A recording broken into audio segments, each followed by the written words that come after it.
When I talk to people about cannabis and about using their cannabis, one thing that comes up often is a real sense of shame and guilt. They say things like, "Oh, I feel like I use it too much," or I'm probably using it too often, or I'm probably hitting it too frequently, or maybe I'm using too much, and they worry. There's definitely a sense of concern about overusing cannabis and using it, that it's a bad thing, that it's not good for their bodies, as if they were doing something wrong or that it was going to harm them in some way. So let's talk about that today. Hi, I'm Beth. I'm your personal trainer and cannabis educator, founder of CannaFit. And I really want to talk about this today because I feel like one, I want to name it because I know, from talking to people for years and from social media, I know that there's a huge sense of guilt and shame around cannabis use. And I think there's two big reasons for that. One is the prohibition and the stigma, right? We all know that the cannabis has been illegal since the 1930s. Largely for political reasons, well, mostly for political reasons, let's be honest, because it's been used as medicine for centuries, right? Since the beginning of time. It's a plant that the earth gave us. Um, so I think, that's created a lot of stigma around the plant because it is seen as illegal. The government calls it illegal. People believe it's illegal.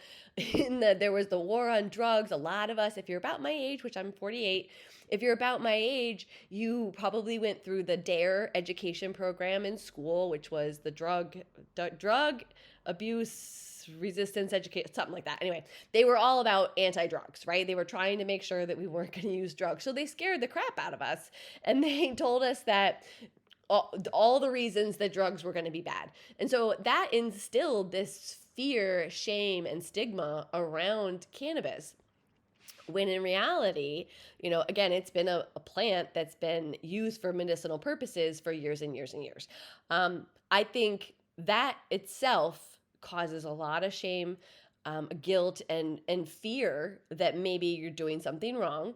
But the other big reason that I think a lot of people feel that way is lack of education, right? And maybe lack of awareness and lack of just keeping track of your own habits too. But we're going to talk a little bit about education because I think something that might help some of you feel better about it is the fact that it is actually good for your body.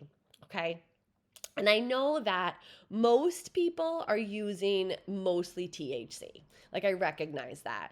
And a lot of the benefits from the plant come from the additional cannabinoids, meaning CBD, CBG, CBN, but a lot of you might be using those as well. So I just kind of want to go over the basics of how cannabis works in the body so that you have a greater understanding of what it's doing inside of you, and so that you can see that there's really no reason to feel bad or shameful about your cannabis use, because it is essentially a medicinal plant that you are using to make you feel better, and your body knows how to use it appropriately, right? Yes, there can be too much. There can always be too much of a good thing, right? You can eat too much salad, right? You can take too many vitamin C's. You can use too much cannabis. But the important part is that it's not going to hurt you if you use it. What happens is the effects change as you use more and more and more, is the effects change. And so a lot of this is something that you have to sense inside of your body. So starting with a small dose, a little bit, right, has an effect on the body. You have what's called your ideal dose, your Goldilocks dose, or your minimum effective dose, where you feel the way you want to feel, okay, by using it. And then we call it pushing past that, or blowing past your minimum effective dose. And that's when you start to get maybe unwanted effects, right? So if you use it for anxiety, for example, right? If you use too little, right, it may not be enough, to help with anxiety. If you use the right amount, then you're feeling good. You're feeling so good. But you might be using more than that. You might sometimes, like, it's really easy to just get into it, have fun. You start feeling a little high and a little giggly, and that makes you feel better. And there is a wide range where you can sit in that area.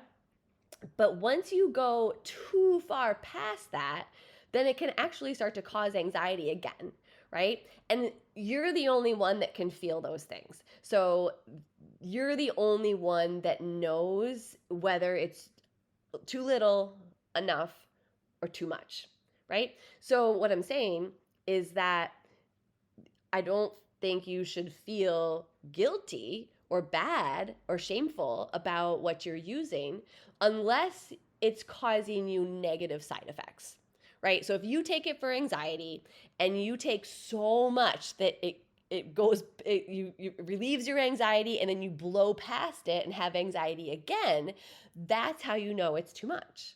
Okay. And so that's just one example, but that pretty much holds true for most effects that we're looking for, right? You have a symptom that you're managing with the cannabis.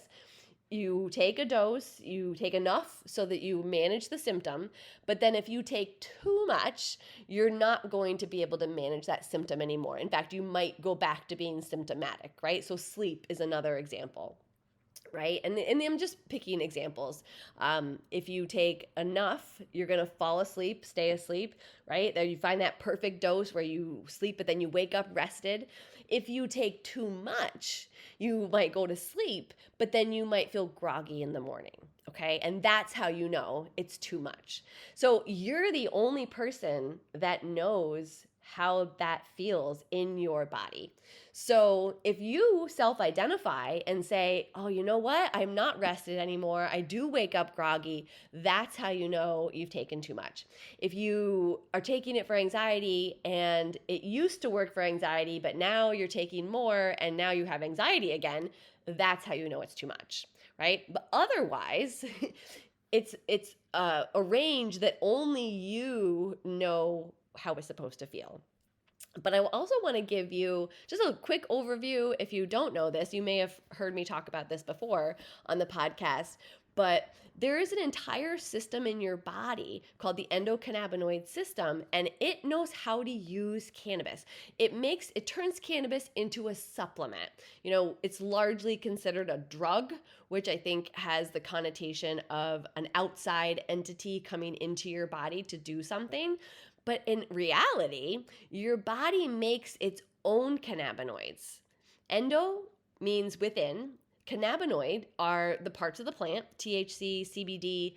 Your body makes its own version of those cannabinoids inside of you. And what happens is you can actually be deficient in those cannabinoids, right? The two primary ones that your body makes. One is called 2-AG, as in Apple Gorilla, 2-AG. You can look it up. I won't go too deep into it today, just to keep this short. The other one is called anandamide. That's a big word, anandamide.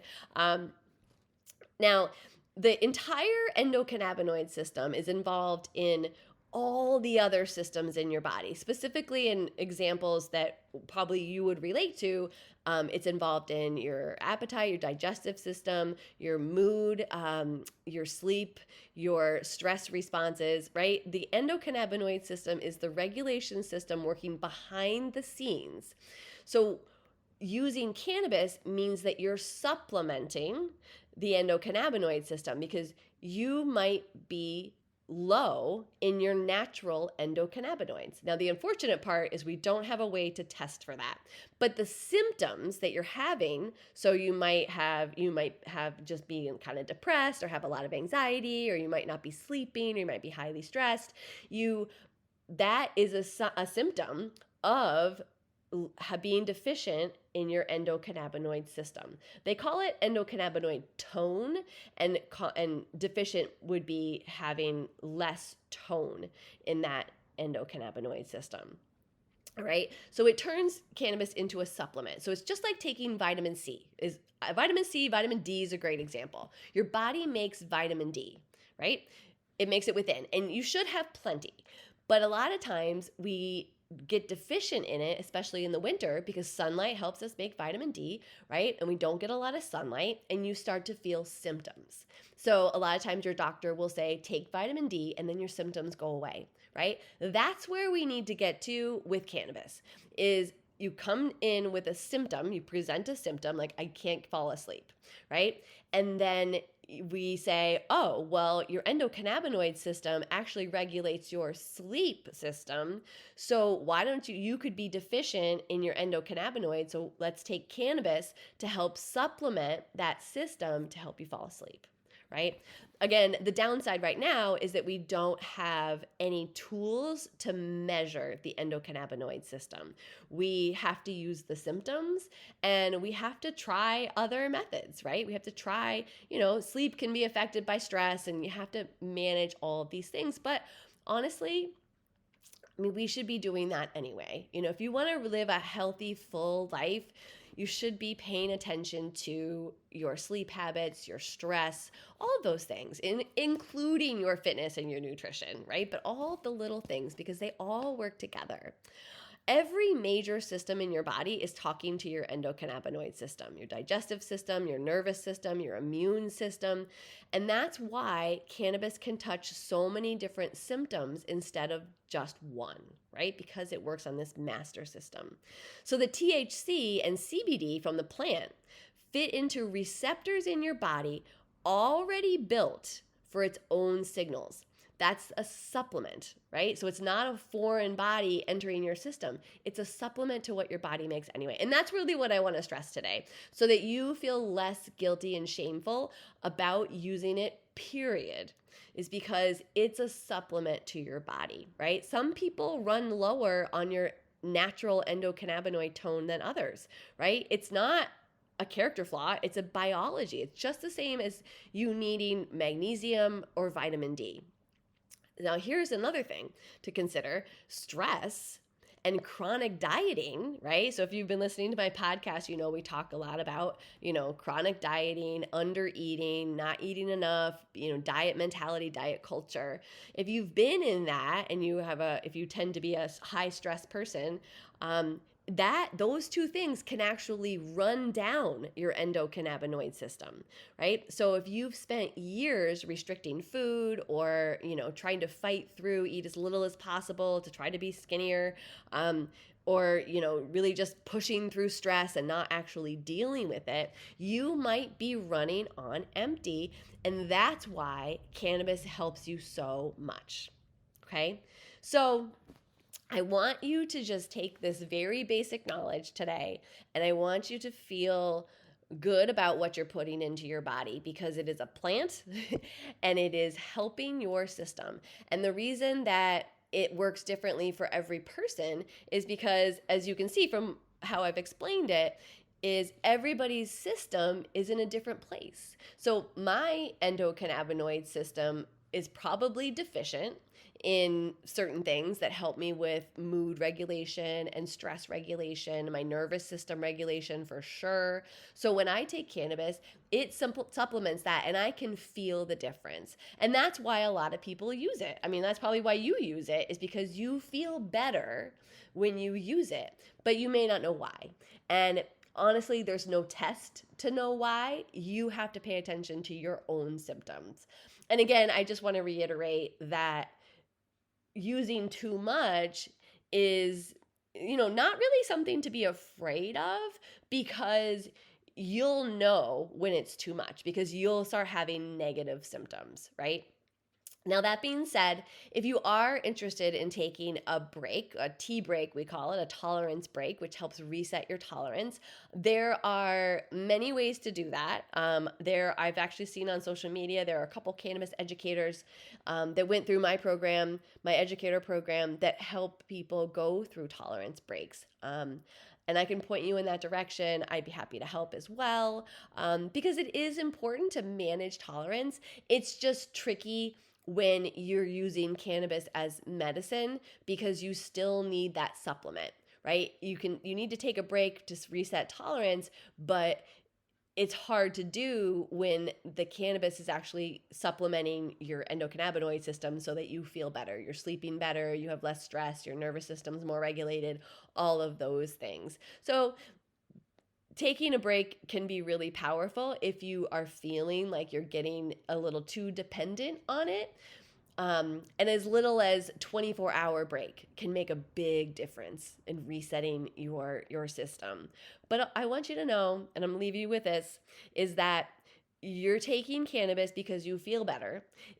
You feel better because it's supplementing your endocannabinoid system, and that is part of your natural biology. So I hope that was helpful for you today. If you've ever felt guilt or shame or not sure if you're using too much, I hope that this was helpful. If it was, please share it with somebody that you know, and feel free to send me any questions that you have, or if you want help with anything, you can email me. It's beth@cannafitnessnutrition.com, and I'm on Instagram where I hang out mostly. It's Beth_Canna Fitness Nutrition. Thanks so much for listening today, and I will see you next time.